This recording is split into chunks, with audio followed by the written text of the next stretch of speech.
Olá, bem-vindos ao videocast Autodata from the Top, a entrevista mensal da revista Autodata com executivos do setor automotivo e áreas correlatas que você pode ler online em autodata.com.br e assistir aqui mesmo no nosso canal do YouTube. Mas antes de começar a entrevista deste mês, vamos ver a mensagem da Continental Parafusos. No mercado há quase meio século, a Continental Parafusos oferece aos setores automotivo, linha branca, construção civil e eletrônicos um portfólio completo de parafusos, porcas e peças especiais. Nossa operação é otimizada. Além do robusto processo produtivo, os nossos clientes contam com pontualidade nas entregas e estoques de segurança. Somos uma empresa moderna, segura e legalista, que paga os tributos garantindo a segurança dos nossos clientes. Eu sou Pedro Kutney, editor da revista Autodata, e está hoje aqui comigo, para dividir o trabalho, o Leandro Alves, diretor de redação de Autodata. Olá, Leandro. Olá a todos. Vamos para mais uma entrevista from the Top que promete ser muito interessante. É sim, vai ser porque hoje nós temos aqui na nossa sala virtual de entrevista alguém que participa da construção da indústria automotiva brasileira, com mais de 40 anos de atuação na engenharia automotiva, que nestas décadas vem participando ativamente do desenvolvimento do setor.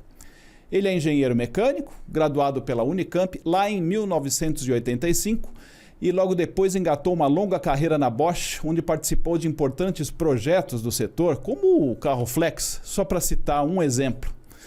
Em 2020, ele se aposentou como diretor de pesquisa e desenvolvimento da Bosch aqui no Brasil e nem quis saber de parar. É atualmente diretor de presidente da SAE for Mobility, secretário executivo da rede Made in Brasil Integrado, iniciou o projeto de doutorado em bioenergia e continua dando aulas de mecatrônica para jovens do COTUCA, o Colégio Técnico da Unicamp. Nós estamos falando do engenheiro e professor Irving Franick. Seja muito bem-vindo, Irving, ao videocast from the Top e obrigado por aceitar o nosso convite para participar dessa conversa. Eu que agradeço essa menção, lembrança e essa avaliação toda que você fez aí da minha vida, que, né, para mim é bem importante, lógico, né? E a gente vem fazendo várias coisas aí dentro dessa evolução, dentro da minha área tecnológica, né, e social, que, no fim, me permite ainda continuar construindo e achar que eu tenho bala na agulha aqui para fazer muitas coisas ainda pela frente, viu? Com certeza tem. E nós vamos perguntar muito dessas coisas que você está fazendo. E contando com essa sua vasta experiência no setor automotivo nacional, nós vamos à primeira pergunta. Do alto dessa sua vivência de 40 anos, mais de 40 anos à frente de vários projetos de engenharia automotiva no Brasil, como você avalia a evolução dessa indústria nas últimas décadas, Irving? Olha, eu quando entrei no mercado de trabalho, lá nos anos de 85, 86, né, a gente tinha só carburador, os veículos eram, como dizia o Collor, depois de 7 anos, né, que eram carroças, né, em relação ao que o mundo estava desenvolvendo, né, e o mundo acelerou muito rapidamente nessa área automotiva e o Brasil acelerou bem até uma certa etapa, fechou o mercado, né? E até o Collor abrir as portas, a gente vinha, né, com o mercado protegido, crescendo, índice de nacionalização gigantesco, né? Mas com um atraso em relação à tecnologia global. Na hora que o Collor abriu as portas, foi uma revolução na indústria nacional. Foi o momento que a minha vida dentro da empresa mudou da água para o vinho, né? Antigamente, a gente dava as cartas do que a gente podia fazer para as montadoras. Depois desse dia, nós tivemos que olhar para o mundo lá fora e falar como é que a gente podia ajudar eles, né, na mesma velocidade que o mundo lá fora vinha atuando. Então, eu acho que a gente teve vários degraus, né, de evolução, onde a gente ficou parado por muito tempo em alguns desses degraus, né, e outros tinham que correr mais que todo mundo, né, sem estar preparado. Então, eu acho que a gente foi muito maltratado, né, dentro dessa indústria nacional, frente ao que o mundo vinha demandando de evolução, que foi gigantesco, né? Ou seja, se a gente for pensar que a gente saiu de um carburador que ninguém nem sabia quanto ele emitia de monóxido de carbono, NOx e os hidróxidos de carbono, os HCs da vida, né? E isso foi estreitando, né, com o CONAMA, que apareceu desse processo, depois com o Inovar Alto, né, que trouxe a eficiência energética, o Rota 2030, que aprimorou a nossa aceleração de aproximação das universidades com as indústrias, né? E agora o Mover, que está retomando a cadeia produtiva nacional. Então, eu vejo assim, né, o Brasil, ele ficou parado até 92. 92 ele abriu as portas e a SAE foi uma entidade que surgiu nessa época, em 92, né, para, de alguma forma, ajudar o Brasil a não se desindustrializar. E acho que teve um papel fundamental nisso também. Luc de Ferran, Panic, esses caras foram quem criaram a SAE no Brasil. E se for ver, a SAE Internacional foi criado pelos irmãos Wright, Henry Ford, né, enfim, Thomas Edison. Então, é uma entidade que, de alguma forma, ajuda a cadeia a se pensar e se unir em prol de você fomentar a indústria nacional. E é isso que, de certa forma, eu fiz dentro de uma empresa que eu vivi a vida inteira lá dentro e depois dela eu venho continuando essa mesma linha junto à SAE, tentando promover a cadeia nacional se integrar e se tornar, dentro de uma visão global, né, global também. Né? O Brasil tem que fazer parte do que é global. Não só um consumidor, um fornecedor globalmente também. Realmente é uma trajetória muito interessante, né? A gente que acompanha o setor automotivo, a gente conhece uma parte dessa história, participou reportando um pouco dessa história. Mas, professor, depois de ter participado de grupos de trabalho que orientaram os mais recentes programas para o desenvolvimento do setor automotivo nacional, né? Como foi o caso do Rota 2030, como que o senhor avalia a atual política industrial do governo? Então, eu acho que o governo, se você for pensar quem lá dentro tem uma carreira e que conhece a indústria e é envolvido com a indústria, se você for ver, não tem mais que 10 pessoas no governo federal para fazer isso. Eu acho que é muito menos. Eu conheço 4 ou 5 que hoje têm condições de fazer isso como agente do governo. Então, o governo necessita de organizações que apoiam e ajudam a construir uma visão de uma política industrial melhor. E eu acho que quando saiu o Inovar Alto, ele saiu de um grupo restrito, que defendeu os interesses da indústria local, né, com uma visão de proteção do mercado, né, porém ele quebrou uma série de regras internacionais, né, que foram discutidas. Aí sim, o Rota 2030 foi um negócio totalmente amplo, foi algo que eu achei fantástico. Eu participei representando o Sindipes, no grupo GT2 da época, que discutia a parte de fomento para a cadeia, né? Tinha 9 grupos, cada grupo tinha uns 10 participantes, todas as entidades iam para Brasília praticamente todo mês, mais de 100 reuniões, e teve um adensamento de conhecimento do Brasil industrial, automotivo e transversal, que foi muito rico para mim. Eu aprendi muito com vários personagens aí que hoje também estão juntos em várias frentes e que, de alguma forma, consegue construir uma política industrial de médio e longo prazo para o Brasil. Então, eu vejo o Mover, não é um projeto que nasce, né, desengonçado, ou estou fechando o que já teve o passado e começando de novo. Ele pega toda a base do Rota 2030, mantém o que funciona bem e traz a visão da fortalecimento da indústria nacional, que é um tema importante, da reciclagem, que é um tema importante, e dessa pegada de carbono, não mais dentro do carro, mas sempre considerando o berço ao túmulo, né, que é um tema que pouca legislação no mundo agrega de uma forma tão ampla como o Brasil fez. Então, eu acredito que a nossa legislação para a indústria nacional, ela está muito bem estruturada, muito rica. Agora sim, o que falta é a governança atuar e o dinheiro que foi previsto está disponível para que isso aconteça, né? A lei é bacana, está no papel, mas a prática agora vai depender de como a gente vai se articular e viabilizar tudo que está escrito ali, né? E nesse caso, né, professor Irving, você preside a SAE for Mobility, né, que é um braço da SAE Brasil, a Sociedade de Engenharia da Mobilidade, Engenheiros da Mobilidade, né, que tem por objetivo fomentar essa parceria da academia com empreendedores, investidores, a indústria, para promover a mobilidade de baixo carbono de alta eficiência. Quais são as iniciativas que a entidade promove no momento, né, e quais são os resultados disso? Legal. A SAE tem 33 anos, agora vai fazer esse ano aqui, né?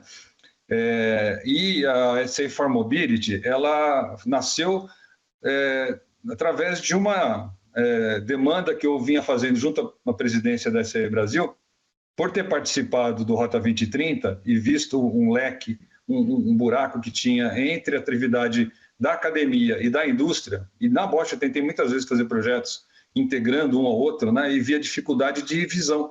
A academia pensando na indústria como alguém só com interesse comercial e a indústria pensando na academia alguém que não tem compromisso com o resultado, né? E aí a gente não conseguia aproximar. E eu falei, cara, a gente como SAE, a gente tem um ambiente muito agradável entre estudantes, entre professores, entre empresas. Eu acho que ali seria um bom lugar para a gente criar um instituto de ciência e tecnologia que pudesse fazer um trabalho de aproximar e promover isso. E aí, conversando com o Camilo Ardas, que era o presidente na época, ele gostou, adorou e apoiou. Fizemos um trabalho junto com o apoio da Fundep, de outras entidades, para entender como a gente podia fazer, só que a gente tinha uma diferença de todos os ICTs. A gente não quer ter nenhum laboratório próprio e a gente não quer ter uma indústria vinculada conosco, como é todos os ICTs hoje no mercado. Então, a gente quer ter um ICT que vai atuar em cima de tudo que a SAE Brasil faz. O que a SAE Brasil faz? Ela faz dezenas de eventos ao longo dos anos, sempre focado em alguma coisa importante da cadeia industrial nacional. Então, ela trabalha com manufatura avançada, ela trabalha com materiais inovadores, ela trabalha com a cadeia de biocombustível, powertrain, eletrificação, enfim, são mais de 20 frentes de trabalhos com comitês e comissões que o ano inteiro trabalham com informações, com pessoas, com empresas, trazendo papers, trazendo pesquisa, trazendo protótipos no resultado, né? E muitas vezes a gente percebe que existe alternativa de promover através disso projetos. Então, com a criação das mentorias na SAE Brasil, que são são 23 mentorias que atuam em temas que o Brasil, de certa forma, tem evolução local, né, dentro desses temas, como, por exemplo, mobilidade urbana, mobilidade rodoviária, mobilidade aérea, marítima, e aí vai depois com os jovens entrando na cadeia produtiva, tem a parte de automação industrial, digitalização do sistema, enfim, tem mentorias para toda essa conectividade, né?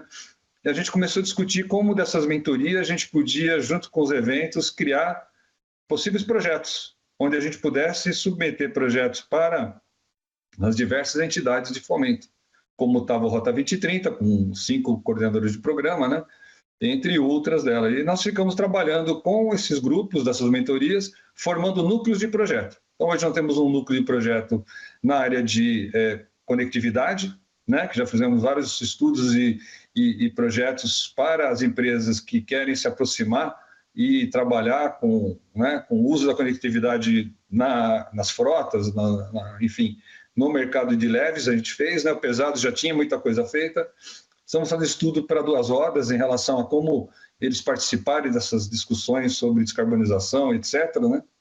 E estamos fazendo trabalho na área de bioeletrificação, tem um projeto que a gente participa junto com a Unicamp, onde a gente está integrando as empresas junto com as demandas dos diversos laboratórios que estão trabalhando num sistema de reformador SOFC integrados, né? Que já começou na época com a Nissan e agora tem um grupo dando continuidade no desenvolvimento de técnicas mais TRLs baixos ali, na formação dos catalisadores, etc., dentro desse sistema. E assim, nós estamos agora, que fizemos 3 anos, né? Antes de ter 3 anos, os editais não permitem que um ECT possa assumir qualquer projeto, você é muito novo ainda, né? Então agora nós estamos entrando para promover projetos dentro dessa área, sendo coordenadoras de projetos junto com editais aí da Fundep, Senai, enfim. E agora vamos submeter alguns projetos maiores aí para coordenar essa arquitetura da nova mobilidade aí que vem se formando com diferentes demandas, né, que está surgindo na indústria, né? A eletrificação é uma delas, o carro autônomo é outra, enfim. Não, você citou vários exemplos aí do que está acontecendo na academia, né, e no desenvolvimento dessa nova mobilidade. E pela sua experiência nessa área, como que você acha que deve evoluir a mobilidade de baixo carbono no Brasil nos próximos anos? Eu acredito que a maturidade com que essa discussão vem sendo feita está assim, muito boa, né? No sentido que o mundo tem uma série de diretrizes que olha numa visão como a Europa, centro do mundo, né? A maior parte delas, e cria visões que o mundo inteiro está olhando para ela e vendo, cara, isso aí serve para países que conseguem subsidiar quase 30%, 40% do preço de um veículo para entrar no mercado, uma coisa que reduz a pegada de carbono dos combustíveis fósseis, né?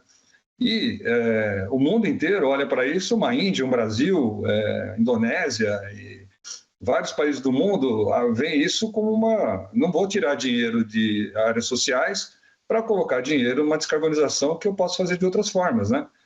E o Brasil conseguiu, através de pessoas como o professor Gonçalo, como outros players que estão aí estudando a cadeia inteira de geração de carbono, desde do minério até o produto final, a gente chama do berço ao túmulo, né? Inclusive na legislação Mover isso está lá dentro, né? O Brasil conseguiu hoje, você pega o RenovaBio, ele faz uma análise do berço ao tanque de toda a pegada de carbono do combustível que você está abastecendo. Então, a gente já tem condições e maturidade de criar programas de descarbonização usando as diversas matrizes energéticas que o Brasil, como acho que o país que mais tem possibilidade disso, né, do etanol, que já é uma coisa de mais de 40 anos aí, né, dos anos 70 e poucos, que a gente já tem o etanol como combustível, e ele hoje, no Flex, ele faz parte de uma flexibilidade gigante para todos, né, todo mundo ganha com o etanol aí, como complementação da matriz energética brasileira e ainda descarboniza ela, né? O biodiesel, que tem um programa parrudo aí, que tem as suas evoluções, as demandas, toda mudança requer um trabalho de apoio para resolver os problemas que são decorrentes dessas mudanças, né? E o biometano, que o Brasil tem um potencial enorme. Se você for pegar o tamanho da economia alemã e o quanto eles já usam de biometano na sua economia, né? O Brasil tem um potencial de crescer, acho que 1000 vezes para chegar ao que a Alemanha é, em relação ao que o Brasil pode ser. Então, é um tema, na minha opinião, que vai crescer muito o biometano também, que é outra fonte de descarbonização. E a outra coisa que o mundo descobriu, o Brasil aí já há algum tempo, essa aí teve um papel importante nisso, trazendo vários players globais para conhecer a realidade brasileira, o que a gente já tinha de perspectiva em hidrogênio no Brasil. O Brasil foi colocado no mapa mundi do hidrogênio, e hoje uma forma mais barata de produzir hidrogênio no mundo é aqui no Brasil, na costa do Nordeste. E isso vai gerar um investimento muito grande e disponibilidade de hidrogênio para a nossa indústria inteira, né? Ou seja, na produção de materiais verdes, né? E também no uso em mobilidades que a eletrificação não consegue atender a uma quantidade de densidade de carga abastecida no veículo que viabilize o tamanho da carga e as distâncias a serem transportadas, né? Então, eu acho que o Brasil tem todas as frentes aí disponíveis, a gente só precisa agora priorizá-las dentro onde a gente entenda que ela faz mais sentido, né? Não adianta eu querer colocar uma coisa extremamente cara em um lugar que tem alternativas muito mais baratas, né? E o preço, ele é um item fundamental. Na hora que você analisa o preço, na hora que a gente vai analisar o que está por trás dele, é a dificuldade de você conseguir ter ela disponível dentro do meio ambiente, né? Então, à medida que o preço é mais barato, significa que o meio ambiente facilitou você conseguir aquilo de uma forma mais sustentável, né? Então, eu sempre olho o preço não como um tema do dinheiro, né? Mas dentro da viabilidade sustentável de se obtê-la, né? Então, o Brasil tem todas, e a gente sabe usá-las, a gente só precisa entender que existem ferramentas que, de certa forma, podem acelerar uma ou atrasar elas, né? À medida que, por exemplo, eu seguro artificialmente o preço da gasolina, que está competindo com álcool aí no mercado, eu estou, né, gerando um problema para todo mundo que produz o álcool, né? E aí eu seguro a evolução do álcool de uma forma, né, que atrapalha todo mundo, né? Então, a gente tem que entender que as alavancas hoje, elas têm muitas interferências um no outro. Então, a gente precisa entender muito bem como essas alavancas devem ser criadas, né? Os marcos legais, eu digo assim, né? Que viabilizem que todas essas energias que o Brasil tem disponível possa servir para o mercado local e para o mercado global também. A gente nunca pode esquecer que o Brasil hoje faz parte do mercado global e a energia é um tema cada vez mais global também. E olha, falando da cadeia, né, dos suprimentos locais, você é secretário executivo do MIB, o Movimento Made in Brasil Integrado, uma iniciativa do Ministério do Desenvolvimento que surgiu lá na época da pandemia, né? Que quando o governo pediu uma ajuda à indústria automotiva para fazer ventiladores pulmonares que não conseguiam ser importados, né? E esse movimento evoluiu, né? Aproveitando as parcerias todas formadas na época, né? Para juntar governo com empresas especialistas, né? Para viabilizar a produção nacional de muitos componentes e sistemas automotivos que não são produzidos no Brasil aqui, né? Tanto que a balança comercial do setor não para de ficar negativa, né? Todo ano é só... Quando a gente começa a crescer, também cresce o déficit comercial da balança, né? E como essa iniciativa evoluiu até agora, o MIB, né? Quais resultados práticos nós temos até agora disso? Então, eu estou lançando uma revista, né, agora, contando a história de cada um dos grupos de trabalho que o MIB definiu, né? Como você falou, o MIB surgiu de uma experiência que eu acho que foi mais diferente no MIB do que eu vejo no meu dia a dia dentro das empresas, né? Quando eu estou dentro da minha empresa, eu tenho o meu concorrente e eu tenho que me proteger das informações, dos conhecimentos, enfim, de tudo que eu tenho para que ele não tenha informação sobre isso, eu tenha uma vantagem competitiva em relação ao meu concorrente, né? Isso é normal. No MIB, o que aconteceu? Cara, nós temos que nos unirmos, independente se eu sou da empresa A, B, C ou D, para encontrar uma alternativa para a gente produzir algo que vai salvar milhares de vidas nos próximos meses, né? Então, a gente foi atrás dos melhores caras, das melhores empresas, concorrentes ou não, que pudesse de alguma forma atuar numa cadeia que estava muito enfraquecida, né? E ajudar essa cadeia a se mapear de uma forma com todas as melhores metodologias, né? Então, a gente teve a Toyota com a gente no grupo, né? E a gente aprendeu o Toyota Production System, não num curso, na prática. A gente teve eles com a gente, colocando a visão e montando essa forma de pensar. E você vê na prática isso, é muito diferente de você vir numa sala de aula e depois aplicar na tua empresa, né? Então, a gente viveu na prática algo que quem esteve lá percebeu que a gente, assim, o que eu aprendi com aquilo, a gente consegue fazer o que a gente quiser. É isso, assim, o Brasil tem competência para fazer o que o Brasil decidir, desde que a gente chame as melhores pessoas para pensar isso com o Brasil, né? E foi o que o MIB fez. A gente, depois que acabou de entregar o último lote, ligamos para a Margarete, que tinha chamado a gente, falou: Margarete, a gente não quer desmanchar esse grupo, não quer desmanchar esse jeito de pensar. A gente quer pegar coisas que a gente fez no MIB, no ventilador, e fazer na nossa cadeia industrial. Ou seja, hoje a gente cada vez importa mais e produz menos. Isso é uma constante ao longo dos últimos anos, né? E aí a Margarete, mais que apoiou, ela falou: eu quero liderar essa medida, vou falar com todas as associações para pegar as melhores pessoas para a gente pensar como a gente pode construir isso. E foi o que a gente fez. A gente pegou essa metodologia que deu certo, entendeu, colocou ela numa visão de um processo que eu pensasse que o Brasil é uma empresa única, com Lean desde o minério até o produto final. Pegamos tudo que a gente importava, criamos uma lista dos maiores volumes de importação, que tem uma demanda grande, ou seja, tem interesse de alguém querer fabricar localmente, e começamos a trabalhar com todas as associações, Anfávia, Sindipeça, Abimac, Abiceme, Abine, enfim, todas elas trabalharam com isso. E nessa forma de pensar, a gente deixava de olhar para a minha fábrica de semicondutores, né?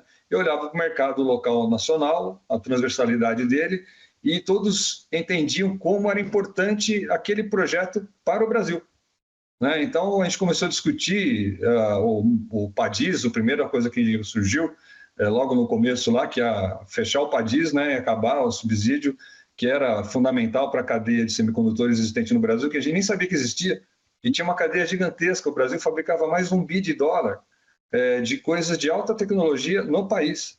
A gente tinha design houses aqui que faziam projetos para o mundo inteiro de soluções de microprocessadores que a gente nem sabia que existia.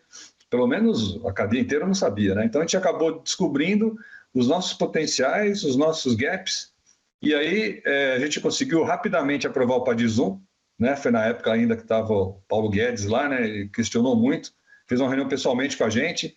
Aí ele viu a proposta e viu que tinha muito mais além da renovação do PADIS 1, que tinha uma discussão de como a gente podia ser globalmente competitivo se a gente fizesse algumas mudanças em marcos legais e de longo prazo, né?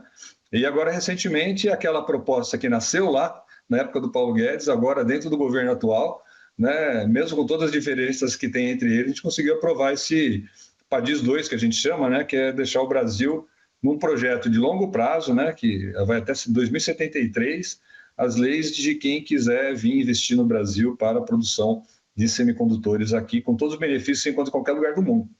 Né? Então, o Brasil agora vai ser um lugar a ser analisado para trazer investimentos em semicondutores. Nasceu lá dentro. Né? Outro, a BINE, né, tinha uma série de ações dentro dos eletroeletrônicos, que é o segundo item que a gente mais importa, né, que é como você poderia usar os benefícios que você tem para celulares e televisores, né, e outros eletrônicos que não são embarcados, dentro da cadeia automotiva. E vimos que a cadeia automotiva toda, que tem eletrônica embarcada, tinha uma visão da lei da informática que ela não era viável de ser utilizada dentro dos veículos, né, que hoje tem um monte de eletrônica lá dentro. É o que mais cresce a eletrônica no veículo.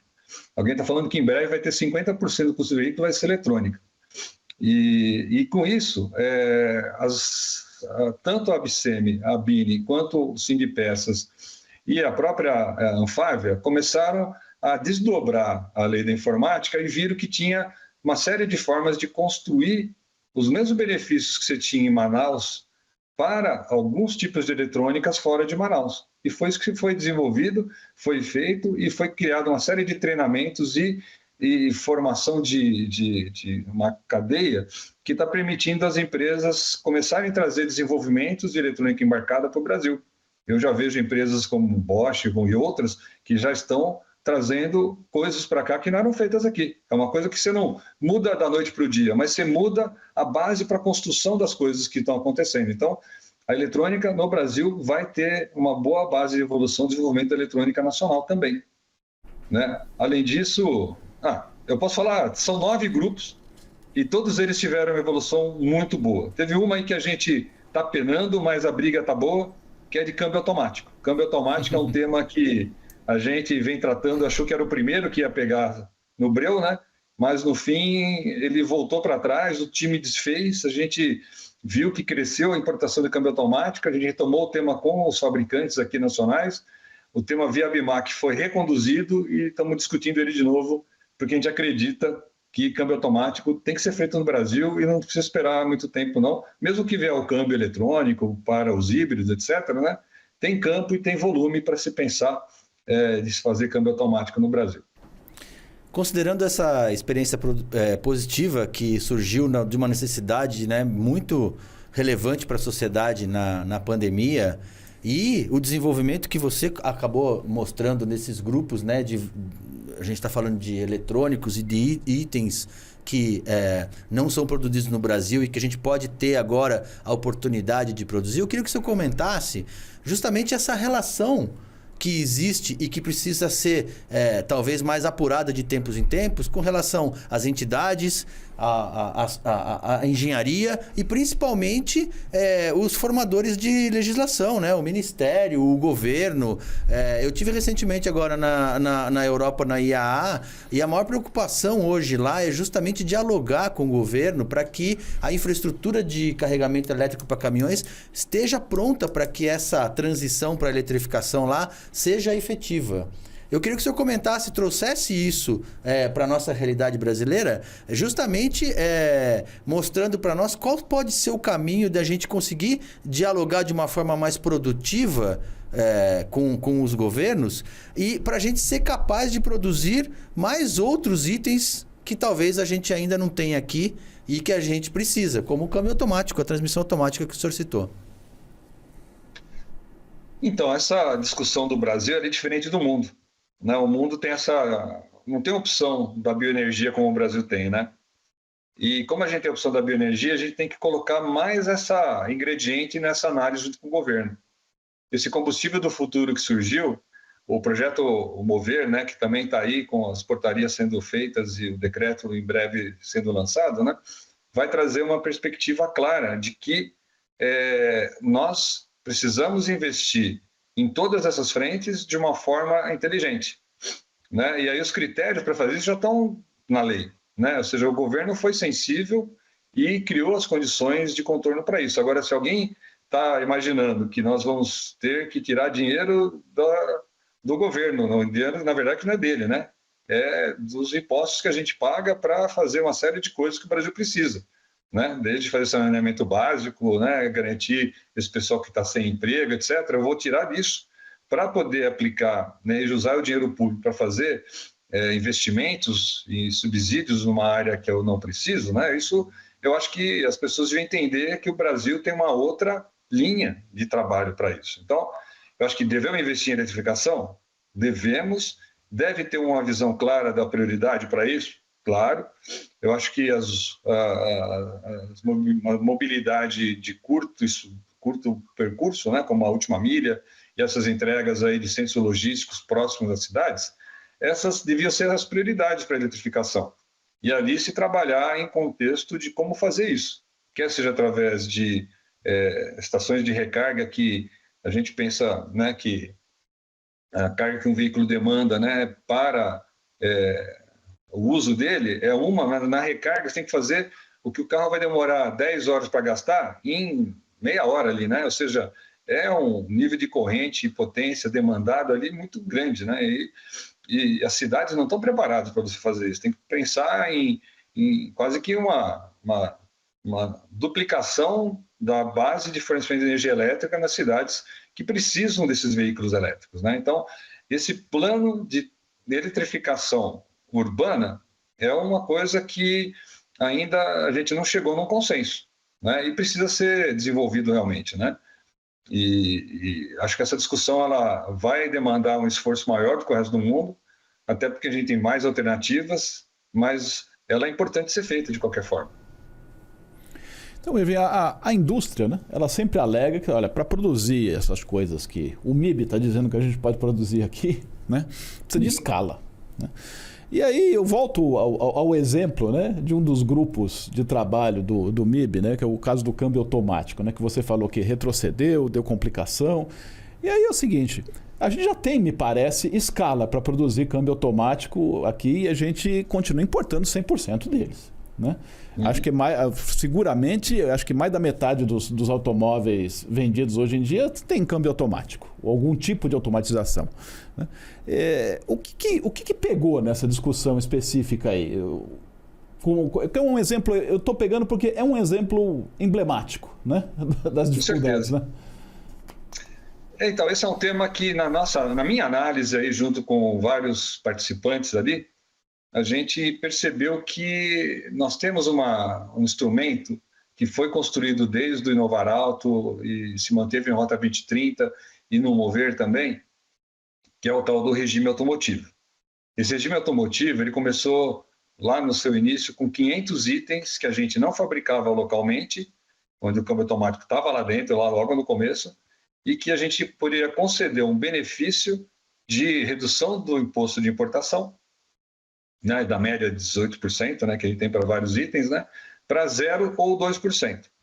E esse 2% dentro do Rota 2030 deixou de ser um imposto e virou uma contribuição para pesquisa e desenvolvimento junto aos programas prioritários, junto às coordenadoras de programa, né? E esse dinheiro vem ajudando muito a gente fazer uma série de pesquisas junto com a academia e indústria, né, vindo desse regime automotivo. Só que com o passar do tempo, como é que eu entro no regime automotivo? Se eu não tenho similar nacional, né, eu não tenho como comprar no mercado brasileiro, eu consigo justificar a importação dele sem tributos para produzir um veículo mais competitivo e mais barato no mercado nacional. Faz todo sentido, né? E só que o que está acontecendo agora, né? À medida que o tempo passa, os volumes crescem, né? E o câmbio automático é um deles. O volume, quando a gente começou isso, de câmbio automático era irrisório. Acho que nem 25% no mercado nacional usava câmbio automático. E eram muito variáveis, muito diferentes entre si. E os volumes dos câmbios automáticos eram para carro top, né? Então, era pouco usado. Porém, há pouco tempo atrás já passou de 50%, quase 60% dos veículos novos vendidos são todos com câmbio automático. Isso representa um mercado de 1,5 milhão aí de câmbio automático no mercado nacional, quase, né? 1 milhão e pouco aí. E isso já é um volume, né? Só que você vê, é 1,5 milhão de vários tipos, né? Não é um tipo único.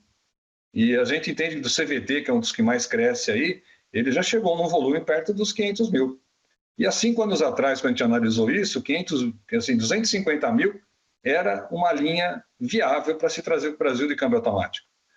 E com essa visão, né, a gente voltou a atuar no mercado ano passado para tentar trazer uma fabricante aqui, só que na globalização, os caras fizeram uma linha tão bem estruturada lá fora que ela fabrica 1 milhão de câmbios nessa linha para o mundo inteiro. Né? E aí agora, para eu trazer uma fábrica automática no Brasil para ser competitiva, eu precisaria ter 1 milhão de um modelo CVT, por exemplo, aqui no Brasil. Isso a gente não tem ainda. E parece assim, se daqui uns 4 meses eu tiver 1 milhão, eles vão estar fabricando 2 milhões lá. Então é uma corrida que parece que se eu não tiver um driver diferente, a gente não consegue viabilizar a produção local. Então a nossa discussão agora com o Margarete, com todas as associações, é como é que a gente pode repensar esse regime automotivo, né? Que ele tem um começo, meio e fim. Ele não pode ser de infinito, ou seja, eu começo a importar com benefício e eu não preciso fazer nenhum esforço de nacionalização porque eu vou garantir ele de eterno, né?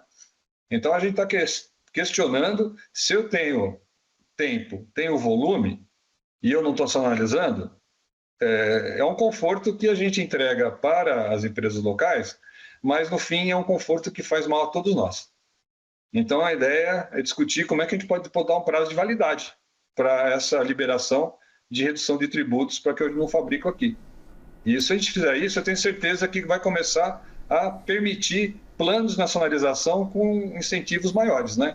Então essa discussão que está sendo realizada aí, tem muitas entidades que estão querendo fazer isso, outras não, né? Lógico, e a gente tem que achar um equilíbrio. E eu acho que quem pensa Brasil vai entender que regime automotivo de infinito não dá. Hoje nós estamos com mais de 5 mil itens nessa lista das peças que são importadas com redução de tributos, ou seja, aumentou mais de 10 vezes nesses últimos anos aí. Então, é algo que é importante a gente rever realmente.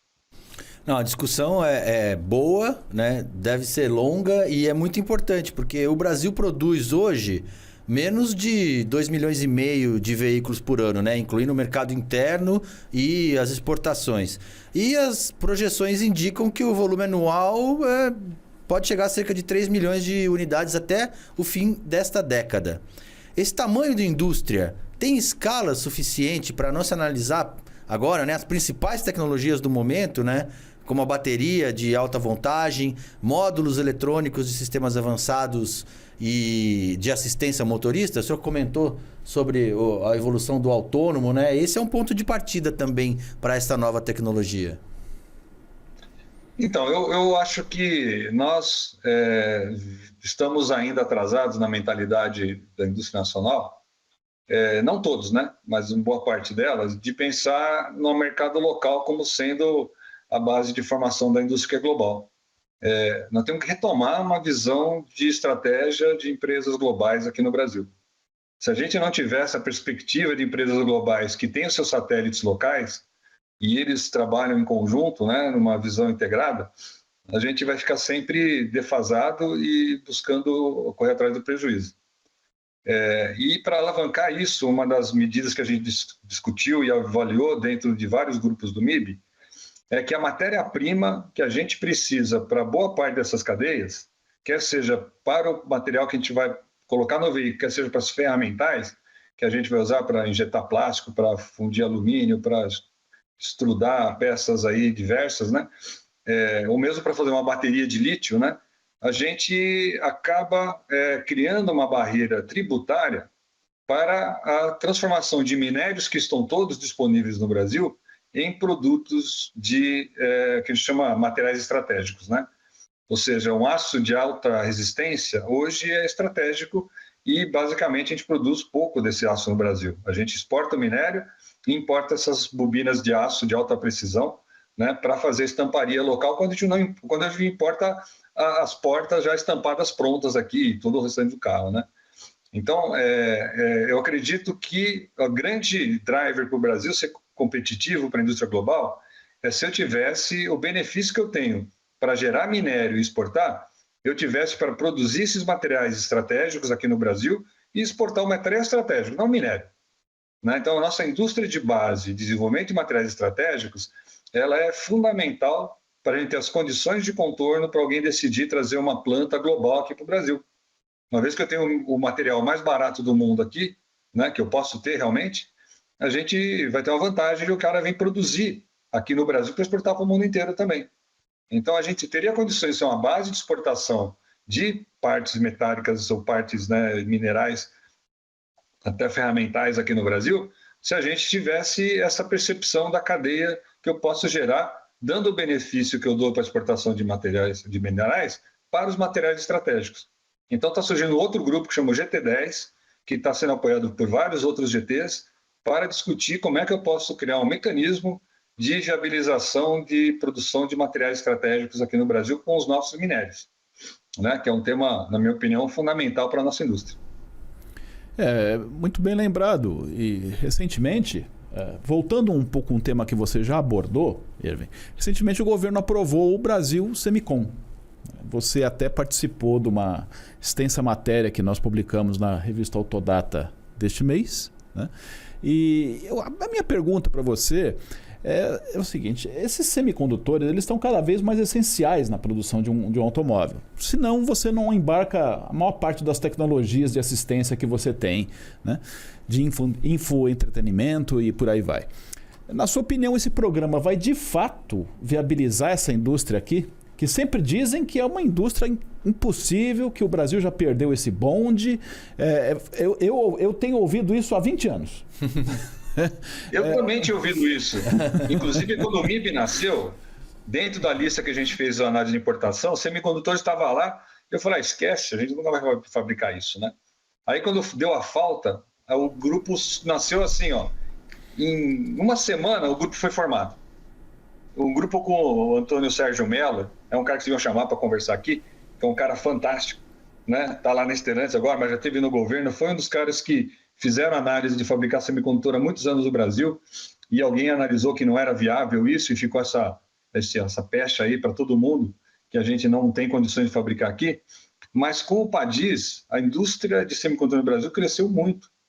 E o tal de Rogério Nunes, que é um cara que hoje preside a BCM, ele é um cara extremamente capacitado. E o Brasil tem formado gente muito boa nessa cadeia. Nós temos gente fantástica que sabe exatamente o que precisa para fabricar aqui.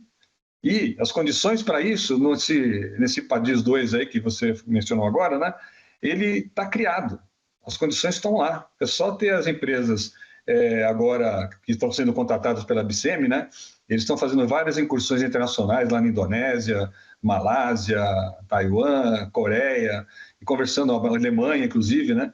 E conversando com os produtores e tentando entender por que a cadeia automotiva não está sendo, né, tratada com a mesma velocidade que a cadeia de celulares, etc., né?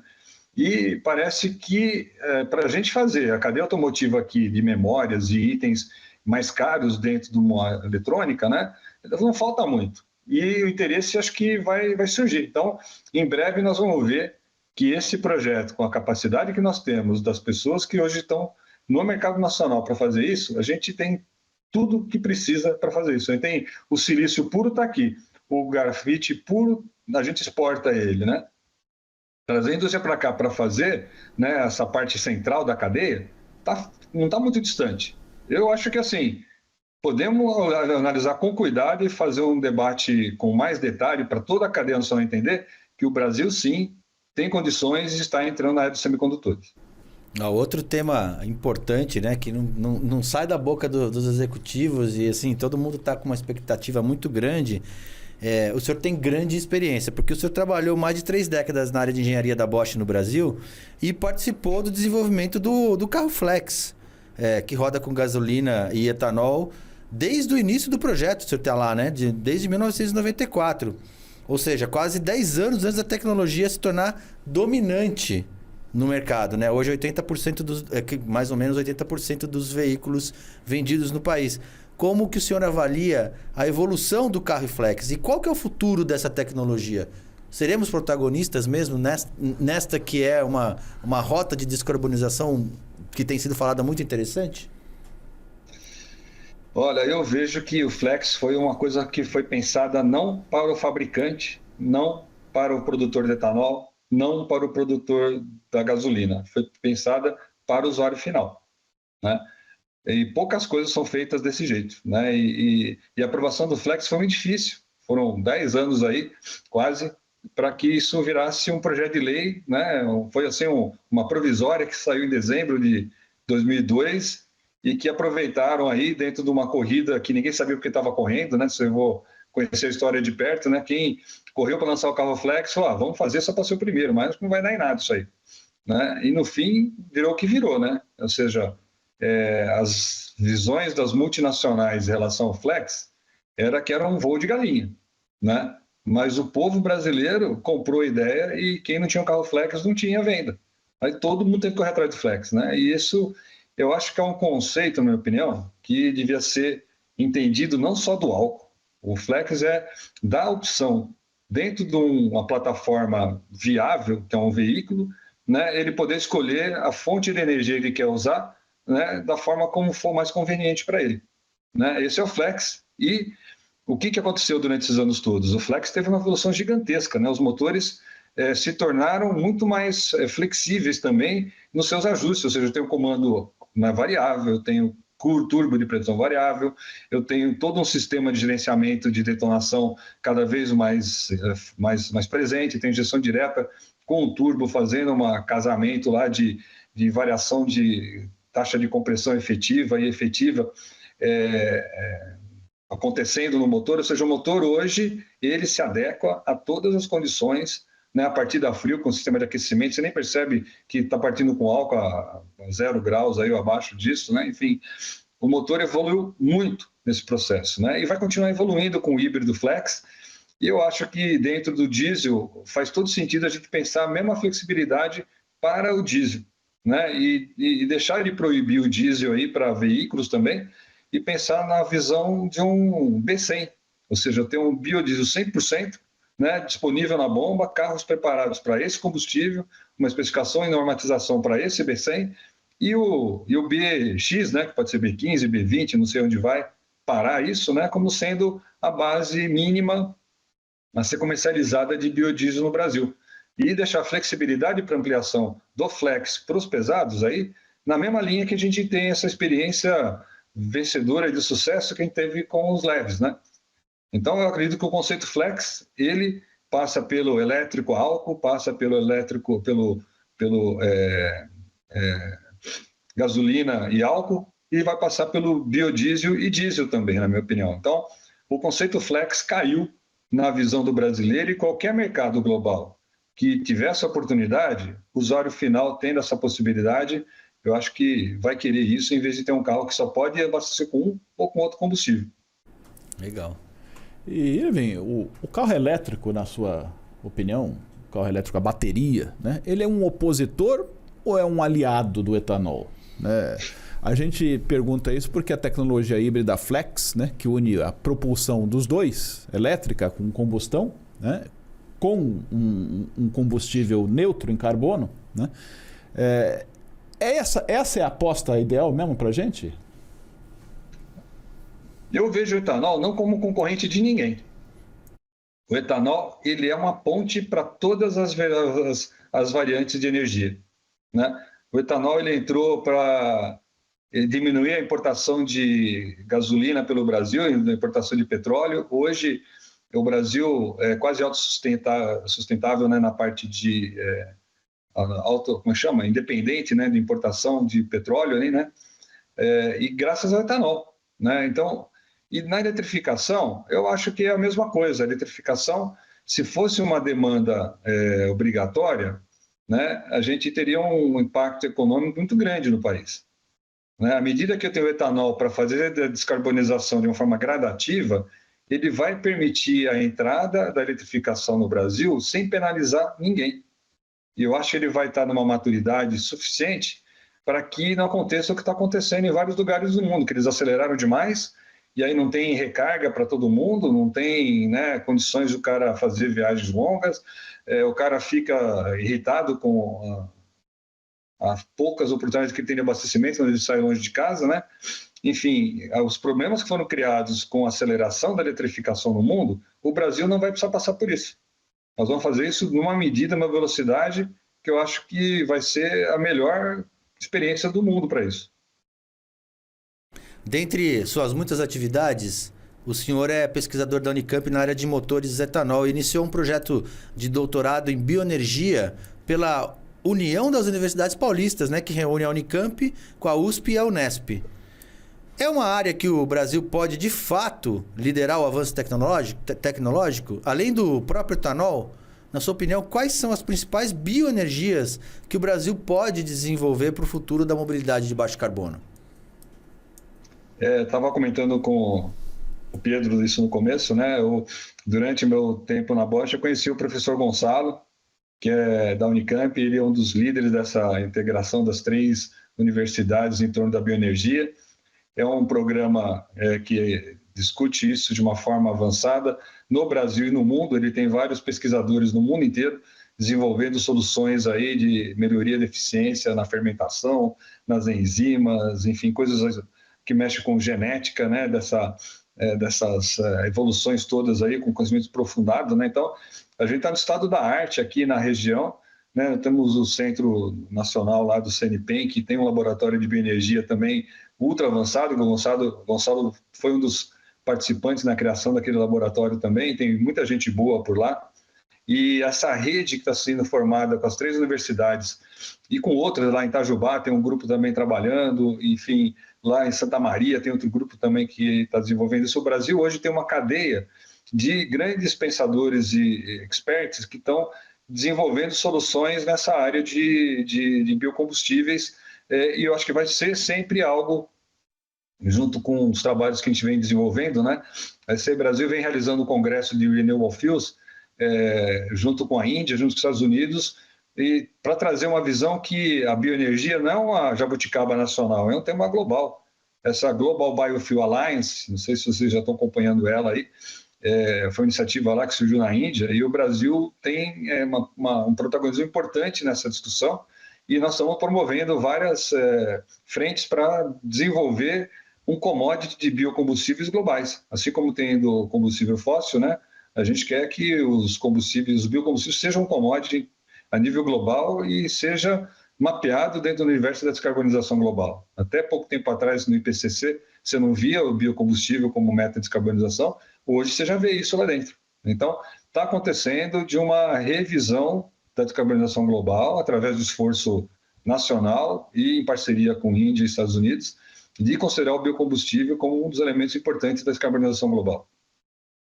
E para encerrar essa entrevista... Graças a esse trabalho aqui junto com o Gonçalo na universidade também, né? Legal. E para encerrar essa entrevista, eu vou falar justamente sobre essa sua parte, como pensador da engenharia automotiva, né? E 42 anos professor dedicado à formação de técnicos em mecatrônica, né? E também formou muitos engenheiros, né? Quando estava lá no departamento de pesquisa e desenvolvimento da Bosch, né? Na prática, né? Minha pergunta é simples: a gente tem todos os recursos e temos os cérebros para fazer tudo isso evoluir, né? O setor está formando profissionais qualificados de que precisa, né? Para seguir adiante? Cara, essa é a minha maior preocupação, viu? Essa é a maior preocupação, e não é nacional, é global. É uma reorientação da nossa juventude para uma outra linha de formação. Eu entendo que a busca por uma carreira, como eu fiz, né, de se especializar dentro da engenharia mecânica, mecatrônica, depois estudar a fundo essa parte da combustão, depois os assessoriamentos de tudo esse negócio, enfim, é algo que eu, nas minhas salas de aula, venho sempre tentando provocar e desafiar os jovens a aceitar esse desafio, né? Acho que o Brasil do futuro vai depender desse jovem que está hoje no banco de escola e que, de alguma forma, precisa entender que o Brasil e o mundo precisam de jovens que queiram dar continuidade nessa evolução da tecnologia, que tecnologia, ela é vida. Tecnologia, se a gente não tivesse desenvolvendo a tecnologia que a gente tem aqui hoje disponível, a gente não conseguiria viver com essa densidade populacional que a gente tem nos centros urbanos, né? Hoje o mundo cresceu aí com 7 para 8 bilhões aí, ou mais de pessoas no mundo, graças à, né, a tecnologia, a energia e a distribuição dessas riquezas. E o jovem parece que entrou numa fase de que a virtualização é o grande desafio de todos eles. Eu vejo lá no ambiente atual, o desejo deles é trabalhar dentro do mundo virtual. Poucos têm interesse de lidar com a mão na massa e fazer as coisas realmente entrarem para a linha industrial aí e fazer uma carreira industrial, né? Que acho que ela é muito nobre. Se você pegar a indústria hoje com o objetivo de ser totalmente sustentável, né? Ou seja, pegada zero de carbono, lixo zero, o ESG como meta da sua grande gestão, né? Enfim, a empresa hoje é um lugar dos mais bonitos para se trabalhar, né? Ou seja, é uma carreira que eu acho que você tem uma instituição que você pode ter orgulho de falar que eu trabalho numa empresa que não agride o meio ambiente, que não tem nenhum passivo ambiental, que considera toda essa análise de hoje a comunicação está tão ampla dentro do nível, né, da conectividade aí, que ela vai estar presente em todos os seus microcosmos lá dentro, no mundo externo. Enfim, a empresa é um espaço importante e os jovens precisam entender que ele precisa se desenvolver nesse caminho. E a minha luta é essa, mas eu acho que eu não ganhei essa luta ainda não. Eu vejo lá e a dificuldade disso, eu vejo assim, uma das entidades que eu acho que a gente tem que promover e ajudar é o Senai. O Senai não é mais aquilo que a gente conhecia do passado, não. O Senai, com as 3 frentes que eles criaram, o Senai de inovação, o Senai tecnológico e o Senai de formação de capacitação, ela está fazendo um trabalho fundamental na construção de mão de obra, que eu acho que não é mais mão de obra, é cabeças pensantes, né, dentro da área industrial. Né? Eu acho que o Senai vai ser uma grande ferramenta do Brasil ter esses recursos que está falando. O Senai tem pós-graduação industrial, o Senai tem formação de todas as linhas de frente, né? Inclusive lá no nosso congresso nós estamos levando o Senai para contar essa história para a gente entender melhor e apoiar essa grande frente da formação aí como sendo uma das peças-chave para o Brasil aí. E olha, Erwin, eu espero que você não desista dessa luta, viu? Porque nós precisamos dela e nós chegamos ao fim dessa conversa com você inspiradora e eu agradeço muito por estar conosco hoje e discutir esses temas todos. Eu espero não ter sido maçante aí nas minhas falas. Eu acredito muito que a indústria brasileira ela vai começar a reverter essa curva aí de mais de 40 anos em estado de hibernação, né? Ou até queda em alguns lados e recuperação em outros, mas a gente não cresceu na indústria. E agora eu acho que nós temos condições de crescer se a gente tomar as medidas certas.